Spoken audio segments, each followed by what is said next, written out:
couple months ago when I decided to be a booktuber Instagram gal, and I created my book Instagram account and filmed all these book videos. I wanted to start like the book Instagram that I have, which I love. Go follow it if you haven't yet. But I wanted to post all of the books that I have read in order that I've read for the last couple of years, just to get the page and my history of reading kind of like built up. But when I was doing that, I felt very stressed because I was so behind and knew I would have a ton of posts to post to catch up. At this point in the fall, I was flying through books, like finishing them within 2 to 3 days and then posting on my Instagram story like my rating and how much I loved it. I was in that rush of reading and getting that high from finishing a book that I'm sure all other readers or people that use Goodreads kind of feel. But when I started my book Instagram, I took a break from reading because I was posting all of the books that I have read already, and I knew if I kept reading, I would just stay behind. So I wanted to just stop my reading binge so that I could catch up on this book Instagram page, get it built up, get it caught up to where I was as a reader with like my current book that I was reading, and then keep going.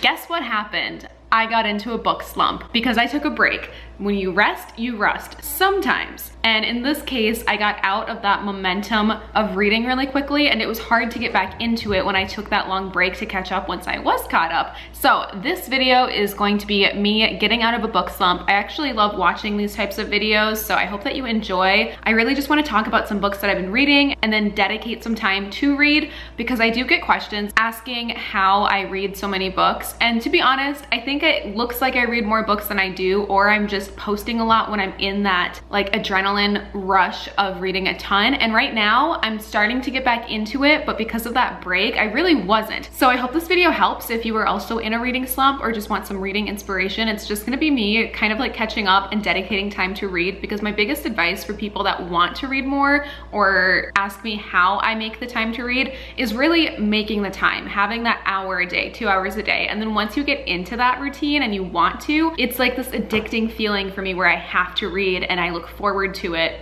I will say, I feel like it's harder for me to make time to read in winter because the days are a lot shorter, so I already feel like I have less time to get things done, and I'm not spending as much time outside. And I think what gets me into these really big reading binges is when I'm spending the majority of my day outside reading. I love reading on my patio. I've got a hammock in my backyard that I could lay in and read in all day. And I also have a pool, and I'm such a summer girl. I want to lay by the pool every single day. So in order to feel productive in the summer, would bring a book or two to the pool and read for a couple of hours. I always want to take advantage of the pool when I can, because it's such a short period of time in the summer where I can go to my pool. So I'm there usually every single day reading, and that's when I read so many books. And it is harder right now in winter to read as much as I did in the summertime. Habits just change. And then like I said, I took that huge break and it just bursted my bubble. Like I'm just out of that adrenaline high and I have to get back into it. So we are going to get out of a reading slump together. This can be really hard to do, but once I find that one book that I binge through really quickly, I feel that rush again and I'm able to kind of read more. So we're just gonna read a couple books together, talk about them, and see which books get me out of a reading slump and back into my reading routine, because I have a lot of books in this upcoming new year that I want to read, and I'll be posting my what I read in 2023 videos soon as well. Let's back up a little bit and talk about the 2 books that I just finished, and then I want to show you the 2 books that I am going to read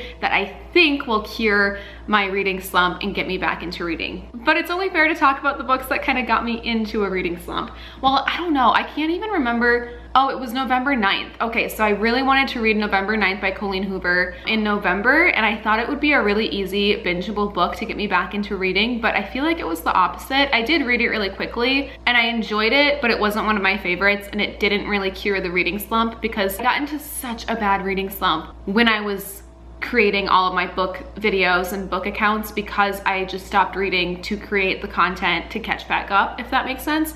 And by doing that, I got out of that headspace, out of that book. I was reading White Houses by Amy Bloom, and I paused halfway to create my book accounts, and because I took a break from reading it, I could never get back fully into it. And then I read November 9th, which I thought would help, but honestly, it was the only book I finished in November, so I don't know what I was doing the like 25 other days that month. But I was reading the Falling in Love montage. This took me until December to finish. I really had to power through, not going to lie. I gave it like 2 or 3 stars on Goodreads. It's really cute. I just didn't realize it was YA when I bought it, and it is very YA. It does make me appreciate it, and I'm so glad that there is representation in teen books, and this is a book that I really wish my younger self had, because it's such a good like sapphic love story. Like, it's very, very clean. I don't even think they kiss until like the end. Like, it's a Disney movie pretty much. What I also didn't realize is that it's British. There are a few little like slangs or sayings where I chuckled at. It was hard to get into, and I don't know, I just couldn't connect with the characters. It just wasn't one of my favorite sapphic reads, but I'm really glad that I read it. I'd probably recommend a couple of other sapphic books before this one, especially if you are in your late 20s like I am. What I do really appreciate though about YA queer books these days is that luckily not all of them are just the coming out trope, because I feel like when I was a teenager, the only time that you'd see like a gay plot is when somebody was coming out, and that was the whole plot. It was like, I have to tell my family, and the family was either very, very Hollywood picture perfect supportive, or it was like the other end of the spectrum where it's like, get out and never talk to me again, which is emphasized for a point and definitely needed. But whenever there is like a queer book, I feel like it was always just a queer side character realizing that they aren't straight and then telling somebody, which is needed, but it's really refreshing to have stories where that conversation is just like unnecessary because they are just accepted for who they are, and we've come a long way. So I do appreciate that. This other book I started like 3 days ago, and I finished it last night like so quickly, and this got me back into that rush of reading. So now I feel like I'm ready to complete this video and get out of a reading slump, and that is She Gets the Girl by Rachel Lippincott and Allison Derrick. This was such a cute read. I loved it so much. I didn't expect to like fall in love with it as quickly as I did. I think because I was still just finishing this book, I was afraid that this book would kind of be similar, but oh my god, this book, in my opinion, this one was such a better enjoyable read than this one. If you're going to compare or choose, start with She Gets the Girl. It was so cute. It had the typical like enemies to friends to lovers trope. The plot's basically about Alex and Molly, and Molly's in love with this girl named Cora, but Cora doesn't even notice her, so then Alex is like, I can help her fall in love with you, like I'll help you get the girl basically, and she becomes the wing woman to help her talk to this girl that she has a crush on. But of course, through all this practicing and like learning how to like ask her out or be more confident and comfortable in her own skin. This is also YA, but it's so interesting because this YA was done in such a different way than this one was, and I was able to read this, like I loved this one so much. And what I didn't realize until the very end when I read the acknowledgements, because yes, I do read those, the two authors that wrote this book, they're wives. They're married. And I didn't know that till the end when they were saying thank you to my wife. And I was like, oh my god, like I love this book so much more now that I know it's written by a queer couple. Like so cute. And honestly, the thank yous that they had to one another in the acknowledgements made me believe in love. It was the sweetest thing. She says, and finally to my wife, thank you for those weird and wonderful 2 weeks at the start of our senior year, which I loved. I feel like bits of their love story are secretly in this book because I saw a lot of like comparisons. Thank you for being my friend first, and for being patient, and for letting me get there on my own. I don't know why it took me so long to figure out that it was always going to be you. You were everything I needed but never knew I could have. I'm not sure how I ever lived my life without you. I love you, Rachel Jane. I will always love you, Allison. I'm crying. When I read that at the end of this book, I was like, oh my god, like that acknowledgement and thank you part was like better than the whole book. The book was great, and they're just like whipping these sapphic YA novels out, and they're so well written for YA. Like there's something about reading them that gets you to turn the page so quick, and I was very attached to the story and the characters, and there were moments in this book that made me forget I was reading, and I felt like I was watching the movie of it. And that is that headspace that you get when you're reading that I feel like allows you to binge through a book so quickly, because you forget that you're reading words on a page and you're actually there in the storyline. Of course, I followed them both on Instagram and found out that they recently had a baby girl and named her Poppy. Are these poppies? Because if they snuck their daughter's name into the first book that they wrote together,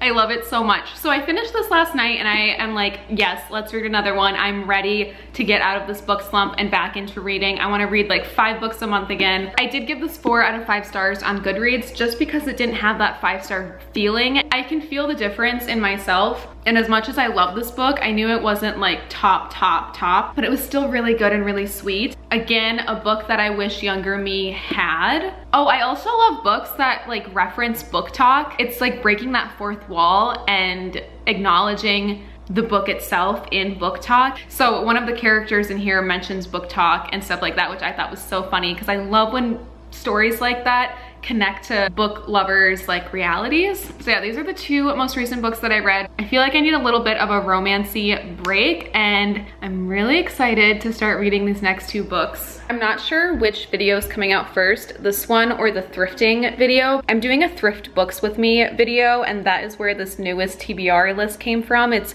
a Goodwill book haul, but I went to Goodwill for one specific book because I had recently watched Ballads of Songbirds and Snakes. Well, actually I did like a month ago at this point. Became so obsessed and in love with it. Love the new movie. It made me want to read the book so badly, but I've never read the Hunger Games books, and I see them all the time when I'm going to Goodwill and other thrift stores, so I knew if I went I would find them, and I got so lucky. And last week when I went to Goodwill, I not only found, well, first of all of these books, but I not only found the first book, but I also scored this beautiful hardcover of Catching Fire. It's in perfect condition, basically. I feel like this is such a good November read, and it is December now, and that's why I feel so behind on books and I was in such a slump. I want to read the first two Hunger Games, and then I'll go back to some thrift stores and see if I can find the third, and then I can read the new prequel one. Also, sneak peek of all the other books I found at Goodwill, but this will be in the other video. These are the next two books that I'm going to read. I feel like I'll be able to read the Hunger Games books so quickly, not only because I think they are also teen books, but I know people read them pretty quickly, and I don't know, the new movie made me become such a Hunger Games fan, and I went down such a rabbit hole of the lore, and I want to learn everything about this world. I've seen the movies, but I was never interested in the books until now. So I want to read these two books. I feel like I'll get out of a slump here. The only way to get out of a reading slump is to read. So let's start the Hunger Games and see how it is. You want to read with me? You think we're gonna cuddle? She knows I'm gonna read on the couch. She's so excited. She's like, yeah, let's snuggle.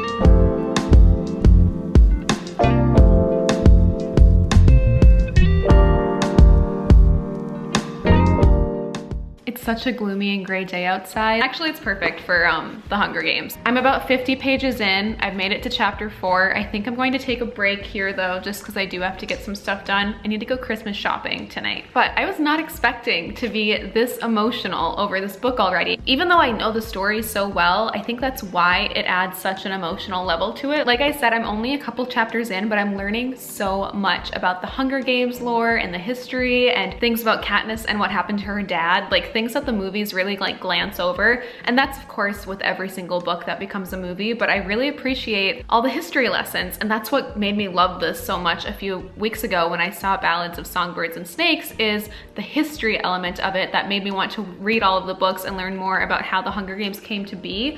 I had a feeling, like I sort of knew it was about the US, but I didn't know exactly how that played in, so I learned more about how the districts were once North America and like the future in this world's history, if that makes sense. I wasn't expecting to see so many references already to the newest movie, because I thought, you know, as Suzanne Collins is like writing these books, she wrote Ballad of Songbirds and Snakes recently, but I feel like there's references to it in this book already, which blew my mind, about like the venomous snakes. I wish I could find it, but they like referenced one of the previous, when Katniss was being taken after she volunteered, and she said that she thinks the peacekeepers like take you into custody because a long time ago someone tried to escape. That could not be about the new movie when that one tribute escaped and got punished for it. But if it is, that was such a good Easter egg to find. There's so much in here that I'm learning where I'm like, oh my God, I appreciate it, I get it. There is so many,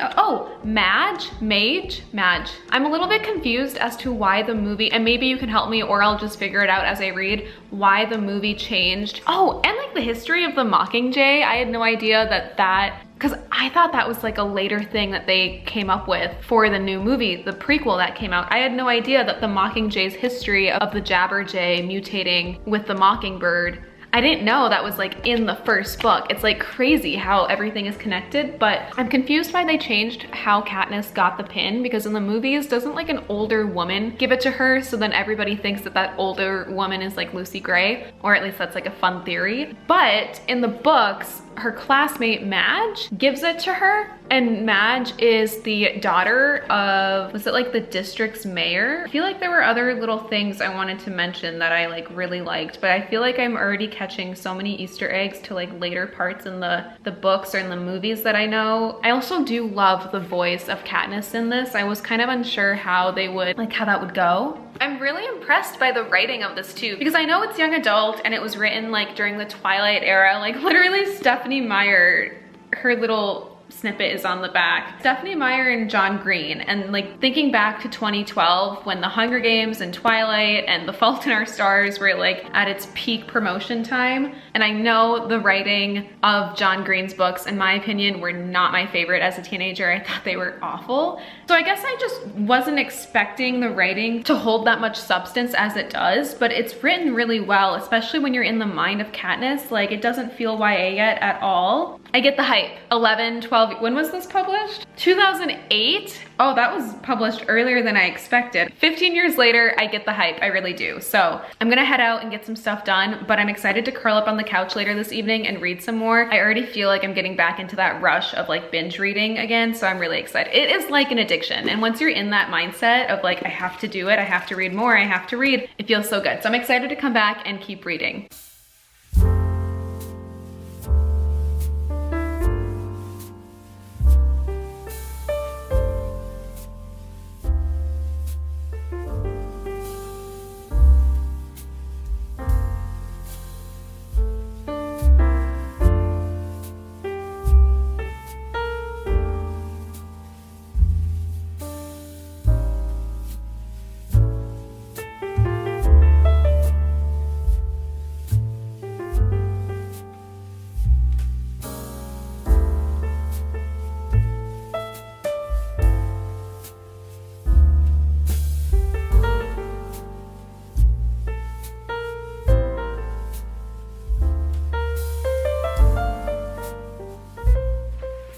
I'm 72 pages in. I just made it to chapter 6. I'm gonna go to bed. It's like 3 a.m. This is not a new fact to anybody, but the book is so much better. I'm so glad that I'm like in it, you know? Katniss just kissed Peeta for the first time. I don't even know if that was in the movie, because she does it to play the game, to make, I don't know, she thinks that he's trying to kill her by being sweet to her. So she says like, two can play at this game, and she kisses him back. I like it. I like it so much. I like this Katniss so much better than the movie version, but I mean, she just has so much depth, and I've only literally read 5 chapters, but she has so much depth to her already. I get the hype. I have to go to bed though, it's so late.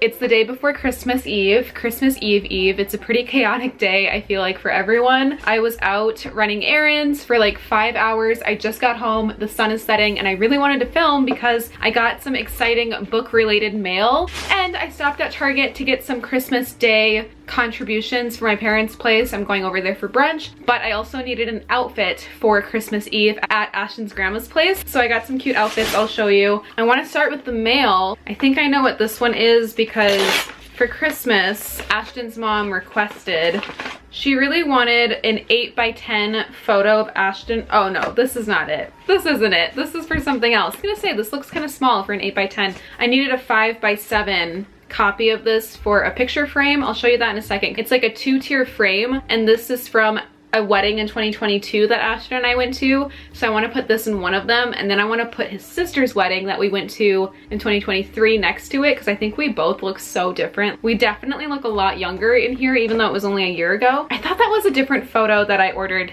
Ashton's mom wants an 8x10 photo of us to hang up, so she told me to pick out one and give it to her for Christmas, but I don't think it's arrived yet, which is fine. Her birthday's in January, so it'll just be a birthday gift. But I found a shop on Etsy that had the most perfect perfect little book related gifts that I got for originally for my book club. I wanted to get my book club something small and book related for the holidays. And oh my god, she sent me stickers too. I found this shop on Etsy that had the most perfect little, oh, these turned out so pretty.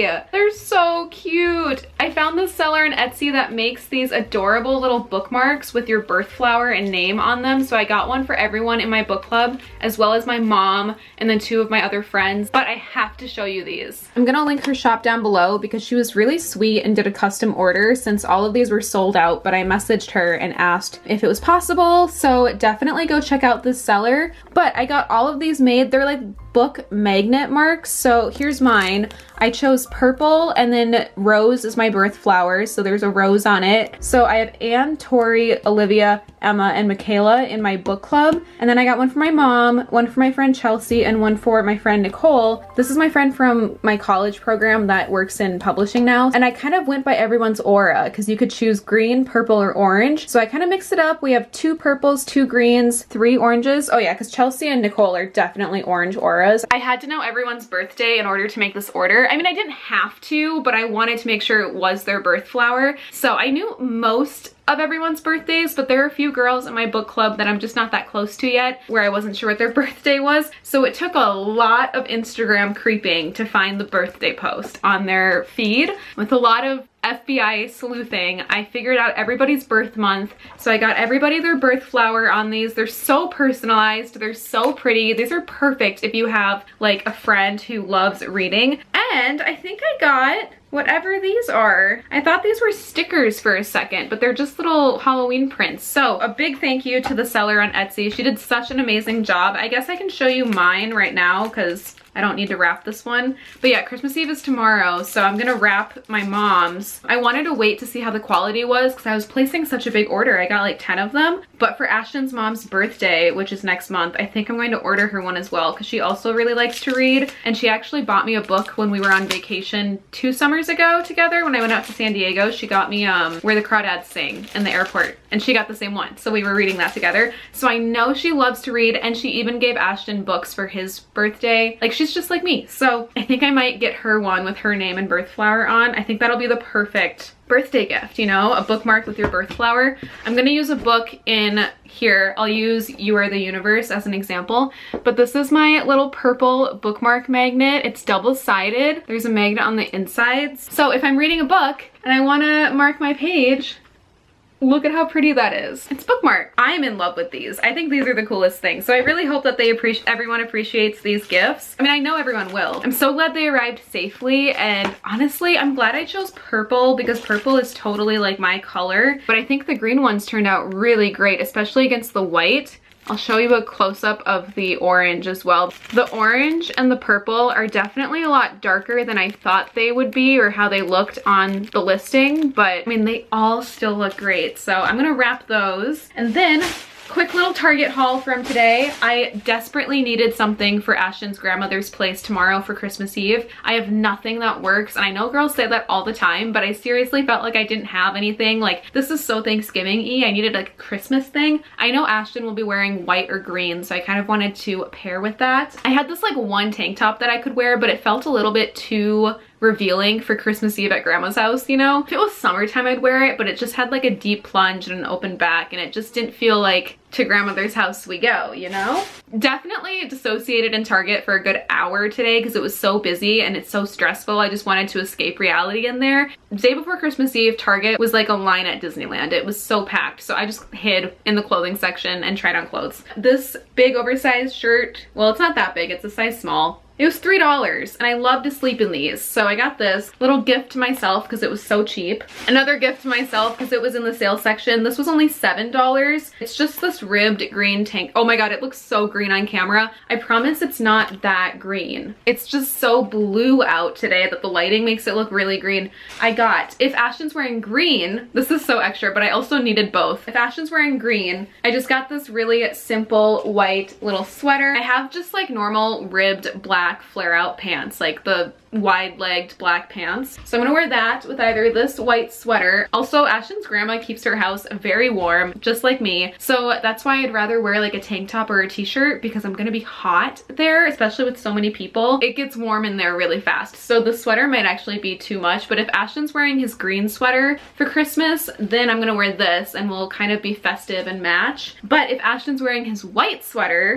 I found this in the sale section and I feel like it found me. It was only $13. If he's in white, then I'm gonna be in this off the shoulder kind of like muted green sweater. It is so cute. I love a good off the shoulder look. This way it's still airy and breezy and like fits me. I feel like I'm usually in cropped shirts and this feels very me. So I'll probably wear this tomorrow unless Ashton's wearing green, then I don't want to both be wearing green. Then I'll wear this sweater. But that was my quick Target haul and bookmark haul. I'm going to, where's my mother's? So this is my mom's, and then these are her birth flowers from March. I'm gonna wrap this and then eat. I haven't eaten yet today, and get ready to go to Ashton's. I wanna read too.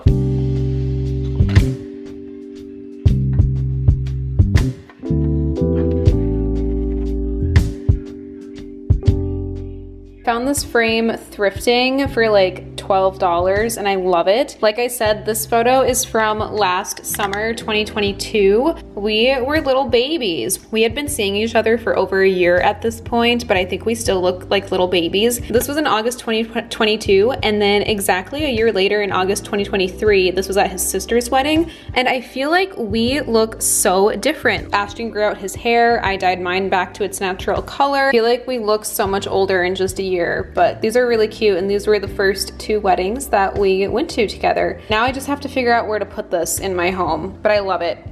Glad that's done.